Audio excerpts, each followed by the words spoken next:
Kertamukti Village used to be a peaceful place. Surrounded by dense forests and mountains, the village was inhabited by people who lived in harmony with nature.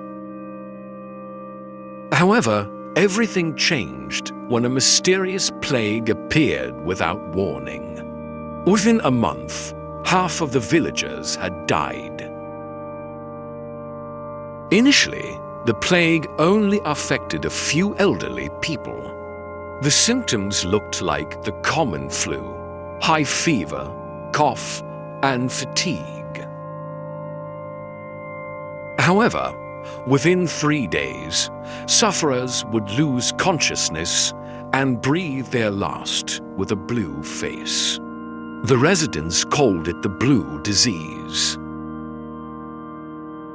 Panic began to spread when a young man named Darman, who was known to be healthy and strong, suddenly fell ill. Within 2 days, he died with the same symptoms. The residents believed that this was not just an ordinary disease.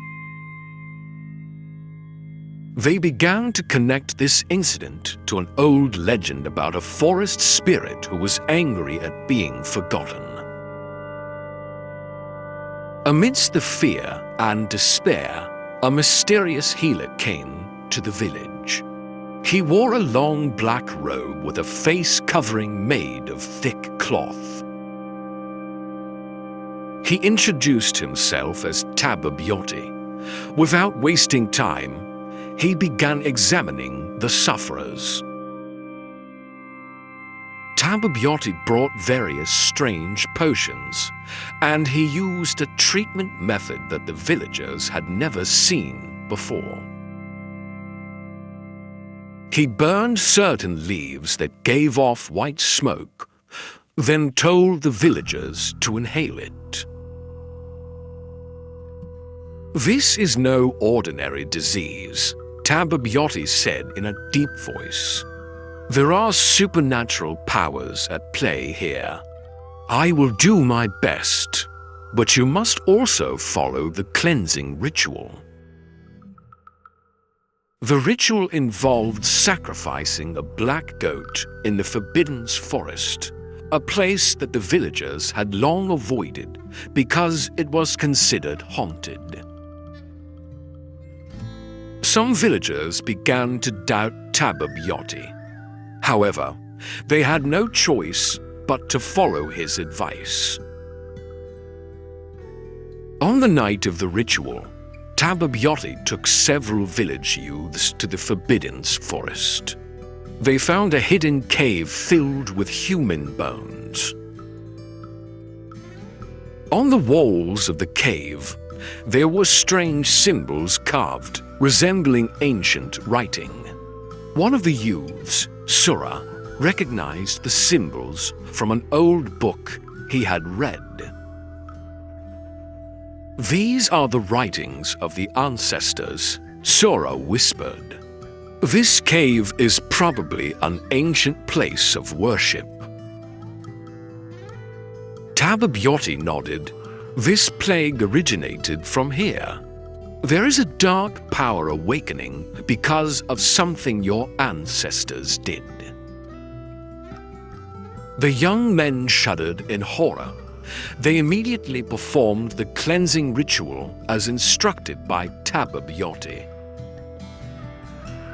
Incense smoke filled the cave, and they sprinkled the blood of a black goat on the symbols on the walls. However, when the ritual was almost complete, a growl was heard from inside the cave.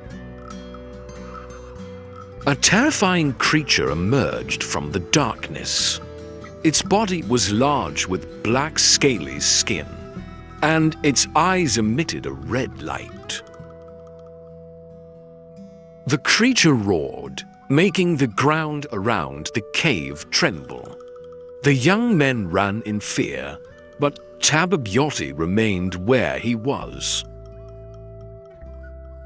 He took out an amulet from his pocket and began to chant a spell. "You must help me," Tabbyoti shouted. "This creature cannot be defeated alone." Sura and the other young men, though trembling with fear, returned to the cave. Using torches and makeshift weapons, they attacked the creature. Tabbyoti continued to chant the spell until finally a bright white light emerged from his amulet. The creature let out a final roar before its body exploded into ashes.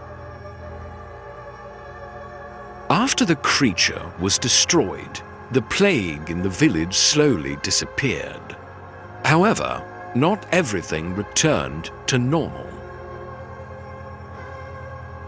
Many families lost loved ones, and the village was still haunted by the shadow of the darkness that had once struck.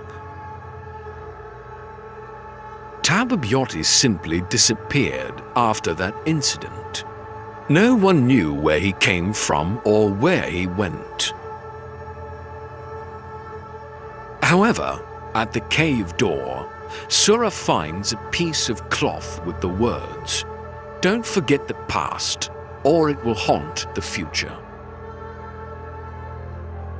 Kertamukti Village slowly rises from its slump, but they never forget that night of terror.